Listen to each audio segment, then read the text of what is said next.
आइए बच्चों, हम लोग बात करते हैं अध्याय 1 विद्युत आवेश तथा क्षेत्र के दूसरे भाग पर। हमारा पहला वीडियो बन चुका है जिसमें मैंने आपको विद्युत आवेश के बारे में बताया है।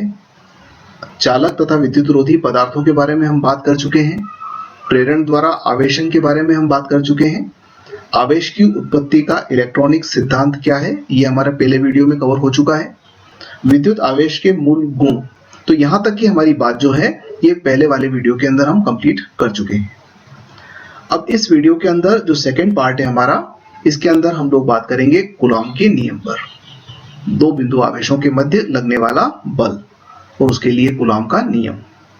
दूसरा, आवेश का मात्रक या एक कूलॉम आवेश को परिभाषित करेंगे और बहुल आवेशों के बीच लगने वाले बल के बारे में चर्चा करेंगे।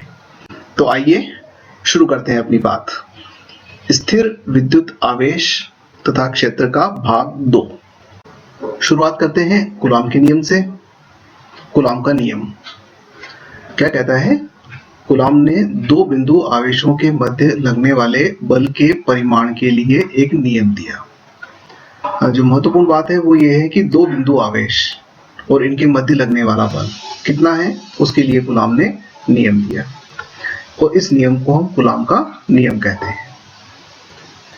अब इसमें देखिएगा, चित्र समझ लेते हैं हम एक बार, फिर स्टेटमेंट पर बात कर लेंगे। माना कि ये दो बिंदु आवेश हैं, एक Q1 है और दूसरा Q2 है। इन दोनों के बीच की दूरी स्मॉल r है। चूंकि दोनों समान प्रकृति के आवेश हैं तो प्रतिकर्षित करेंगे तो F और F इनके बीच लगने वाला बल है। तो मूल रूप से कूलॉम ने इस F बल के लिए हमें नियम दिया। तो कूलॉम का नियम क्या है? वो कहता है कि दो बिंदु आवेशों के मध्य लगने वाले स्थिर वैद्युत बल का माप आवेशों के गुणनफल के समानुपाती तथा उनके मध्य की दूरी के वर्ग के व्युत्क्रमानुपाती होता है। मतलब पहली बात तो यह है कि जो बल लगेगा वो समानुपाती होगा आवेशों के गुणनफल के। आवेश यदि Q1 और Q2 है तो आवेशों का गुणनफल Q1 गुणित Q2, तो F समानुपाती Q1 Q2। और दूसरी बात उन्होंने कही कि F बीच की दूरी के वर्ग के व्युत्क्रमानुपाती होता है, यानी कि F समानुपाती 1/r वर्ग। ये दोनों बातें कूलॉम के नियम से हमने लिखी हैं। यह बल दोनों आवेशों को मिलाने वाली रेखा के अनुदिश होता है। जब भी बल लगेगा ये इन दोनों आवेशों को मिलाने वाली रेखा के अनुदिश लगेगा, चाहे वो प्रतिकर्षण का हो चाहे वो आकर्षण का हो। अब आइए अब इन दोनों समीकरण को हम मिला लेते हैं तो F समानुपाती हो जाएगा Q1 Q2 बटे r वर्ग। अब इस समानुपाती को हटाकर हमें नियतांक को जोड़ना है। तो यदि अपन SI पद्धति में बात कर रहे हैं तो SI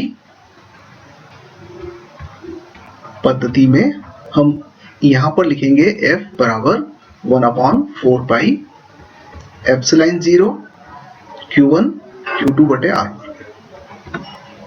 समानुपाती नियतांक क्या है? 1/4 पाई एप्सिलॉन 0। ये एप्सिलॉन 0 क्या है? एप्सिलॉन 0 को बोलते हैं वायु या निर्वात की विद्युतशीलता।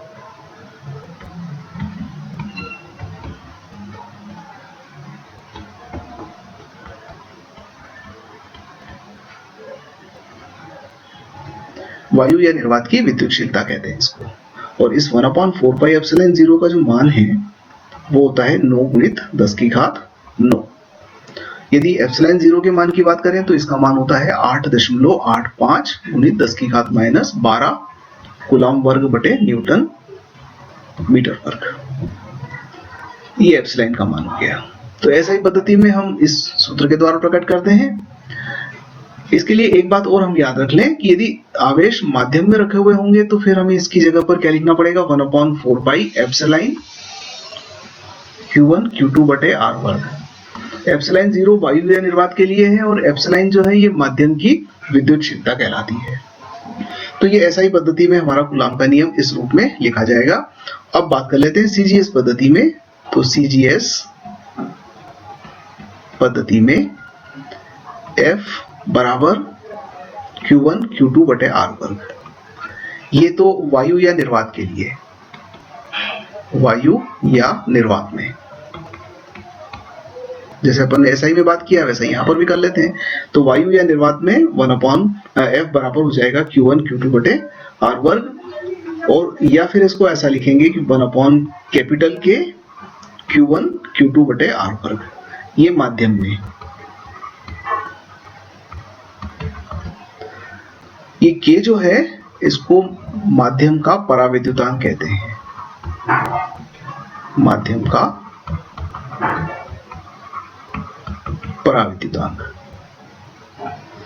तो ये हमारा कूलाम का नियम था। अब हम बात करते हैं आवेश के मात्रक के बारे में। तो आवेश का मात्रक क्या है, तो मैं आपको बता दूं कि आवेश का मात्रक है कूलाम, जिसको सामान्यतः हम C से प्रकट करते हैं। क्योंकि कूलाम ने आवेश के मध्य लगने वाले बल के लिए नियम दिया, तो उन्हीं के सम्मान में ये आवेश का जो मात्रक है ये कूलाम से प्रकट किया जाता है SI पद्धति में। अब कितने आवेश को एक कूलाम आवेश कहेंगे, हम ये परिभाषा निकालना चाहते हैं कि कितनी मात्रा आवेश की एक कूलाम आवेश बनाएगी। तो कूलाम के नियम से आप देखिए कि F बराबर क्या होता है, 1/4πε0 Q1 Q2 बटे R वर्ग, SI पद्धति में। और हमने लिखा था कि 1/4πε0 9 × 10⁹ के बराबर होता है। अतः हम इसको रिप्लेस कर दें तो F बराबर क्या लिखेंगे, 9 × 10⁹ Q1 Q2 बटे R वर्ग। ये वाली समीकरण में हमने 1/4πε0 के स्थान पर 9 × 10⁹ लिख दिया है। अब देखिएगा कि ये वाली जो हमारी समीकरण है, हम इस समीकरण के साथ काम करना चाहेंगे। कुछ मान लेते हैं कि यदि सजातीय आवेश कैसे हैं, सजातीय हैं, अर्थात दोनों एक ही प्रकृति के हैं, दोनों या तो धन है या दोनों ऋण प्रकृति के हैं। तो सजातीय आवेशों के मान समान हो, तो यहाँ पर इसका मतलब क्या हुआ, यहाँ हम कह रहे हैं कि Q1 बराबर Q2 और ये किसके बराबर है, Q, इसको हम मान लेते हैं कि माना कि ये Q के बराबर है। तो दोनों सजातीय हैं और आवेश भी कैसे हैं, समान हैं। दोनों की मध्य की दूरी कितनी है, 1 मीटर। मध्य की दूरी को हमने प्रकट R से किया हुआ है, तो इसका मान कितना हो गया, 1 मीटर। तो R बराबर 1 मीटर। और उनके मध्य लगने वाले बल का मान, इसको प्रकट कैसे किया है, F से। तो जो बल है वो कितना, 9 × 10⁹ न्यूटन हो। तो अब 3 बातें हो गई कि आवेश समान है, दोनों आवेश Q के बराबर हैं, उनके बीच की दूरी 1 मीटर है और उनके बीच लगने वाला बल 9 × 10⁹ न्यूटन है। तो आपकी इस समीकरण में हम मान रख दें तो क्या बन जाएगा, F की जगह पर रखना है 9 × 10⁹, Q1 और Q2 की जगह लिखना है Q। तो देखो 9 × 10⁹ बराबर 9 × 10⁹, ये वाला मान आ गया, और Q1 Q2 की जगह पर Q वर्ग आ गया और R वर्ग की जगह हो गया 1 का वर्ग। अब ये दोनों कट गए और ये दोनों कटने के बाद में क्या बचा आपका, Q² बराबर 1। ये 1 का वर्ग 1 ही रहेगा, तो Q² का मान कितना आ गया, 1। अतः Q बराबर +-1, +1 भी हो सकता है और -1 भी हो सकता है। इसका मतलब Q का मान 1 कब आएगा, जब ये वाली शर्तें पूरी होंगी। तो अब इन सब बातों को मिलाकर हम एक स्टेटमेंट बना लेते हैं, दो सजातीय आवेश। देखो सजातीय आवेश हम पहले ही कह चुके हैं कि भाई ये रखना पड़ेंगे। तो दो सजातीय आवेश 1 मीटर की दूरी पर वायु या निर्वात में रखे होने पर यदि एक दूसरे को 9 × 10⁹ न्यूटन बल से प्रतिकर्षित करते हैं तो आवेशों के मान को एक कूलाम आवेश कहते हैं। तो ऐसा आवेश एक कूलाम आवेश कहलाएगा। तो ये एक कूलाम आवेश की परिभाषा होगी। अब हम परिभाषा CGS पद्धति में भी देना चाहेंगे कि आवेश की SI पद्धति में मात्रक क्या हो गया, कूलाम हो गया।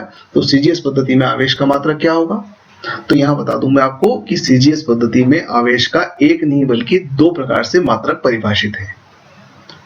एक होता है स्थिर वैद्युत मात्रक, ये देखिएगा स्थिर वैद्युत मात्रक CGS पद्धति में, और इसी को बोलते हैं स्थित कूलाम।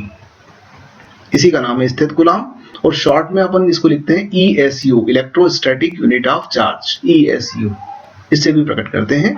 तो CGS पद्धति में आवेश का एक मात्रक है स्थिर वैद्युत मात्रक या स्थित कूलाम या ESU, और दूसरा CGS पद्धति में ही आवेश का एक अन्य मात्रक विद्युत चुंबकीय मात्रक है। इसको EMU भी कहते हैं, इलेक्ट्रोमैग्नेटिक यूनिट, या फिर इसको शॉर्ट में एब कूलाम भी कहते हैं, जैसे वहां पर स्थित कूलाम कहते हैं या एब कूलाम कहते हैं। तो अगर F कूलाम कहा गया है इसका मतलब CGS पद्धति में बात हुई है, स्थित कूलाम कहा गया है तब भी CGS पद्धति में बात हुई है, बस दोनों की परिभाषाएं अलग अलग हैं।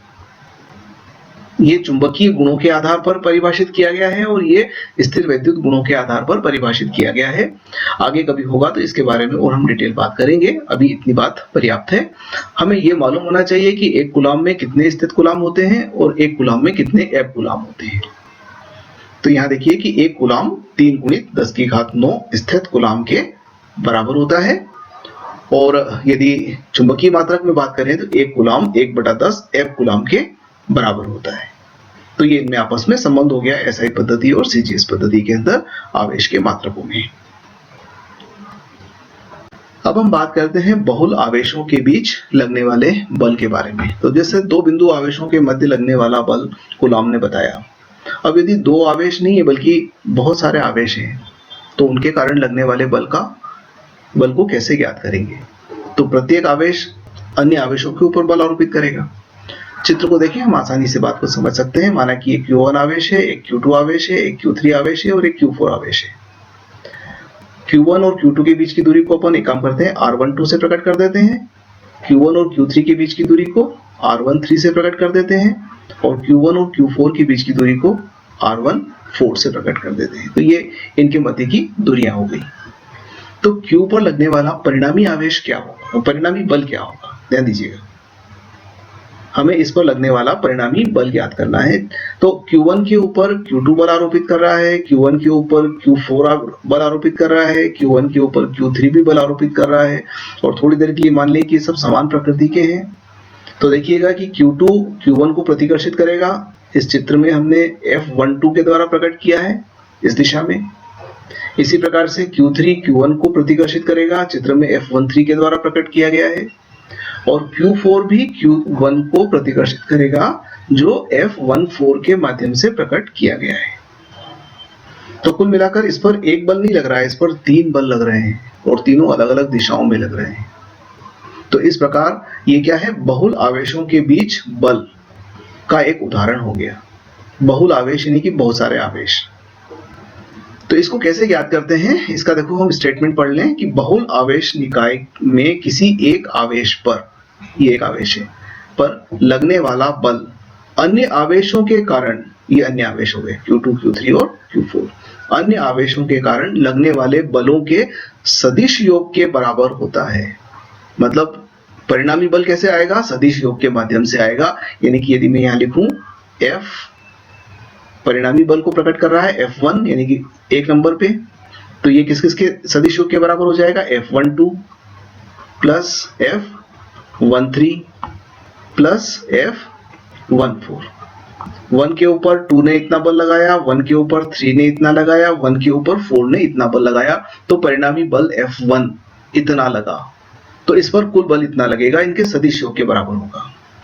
अब आप देखो कि F12 क्या है, मैं लिख देता हूं कि F12 बराबर हो जाएगा 1/4 पाई एप्सिलॉन 0 Q1 Q2 बटे R12 वर्ग। चूंकि सदिश के रूप में लिखा है तो यहाँ आवेश तो अदिश राशि है और ये नियतांक है और R12 जो है ये सदिश राशि है, विस्थापन को प्रकट कर रहा है। तो F12 को हम R12 एरो के माध्यम से प्रकट करेंगे। आप इसको ऐसा भी लिख सकेंगे कि F12 बराबर 1/4 पाई एप्सिलॉन 0 Q1 Q2 बटे R वर्ग यहाँ लिख देते हैं, R12 वर्ग लिख देते हैं और R12 यूनिट वेक्टर केवल दिशा बताता है, तो यूनिट वेक्टर के रूप में हम इसको प्रकट कर सकते हैं। इस प्रकार से ये ज्यादा अच्छा रहेगा।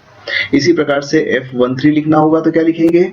1/4 पाई एप्सिलॉन 0 Q1 Q2 बटे R13 और R13 के यहाँ पर भी आप तीर का निशान लगाइए और F14 वो लिखाएगा 1/4 पाई एप्सिलॉन 0 Q1 Q4, ये Q3 है भाई, Q1 Q4 बटे R14 वर्ग, ये भी वर्ग, और ये हो जाएगा R14 केप। अब आप इन तीनों समीकरण को राइट हैंड साइड में रख देंगे तो F1 का मान आ जाएगा। तो F1 बराबर हो जाएगा हमारा 1/4 पाई एप्सिलॉन 0 कॉमन ले लें, बाहर आ जाएगा तो अंदर बच जाएगा Q1 Q2 बटे R12 वर्ग R cap plus Q1 Q3 बटे R13 वर्ग और R13 cap plus Q1 Q4 बटे R14 वर्ग और R14 केप। इस प्रकार से हम तीन आवेश के निकाय के लिए इसको समीकरण को इस तरह से प्रकट कर सकते हैं। अगर ज्यादा आवेश होंगे तो हम उनको भी आगे जोड़ते जाएंगे। तो ये बहुल आवेशों के बीच लगने वाले बल के लिए हमने व्यंजक निकाल लिया। अब इसको आप जनरल रूप में भी अगर लिखना चाहें तो ऐसा लिख सकते हैं कि F ith के ऊपर कितना बल लग रहा है, तो Fi बराबर 1/4 पाई एप्सिलॉन 0 सिग्मा, और यहाँ J = 1 से लेकर n तक, जबकि J बराबर नहीं है I के, I को चुनना पड़ेगा। तो यहाँ हो जाएगा QI QJ बटे RIJ वर्ग RIJ यूनिट।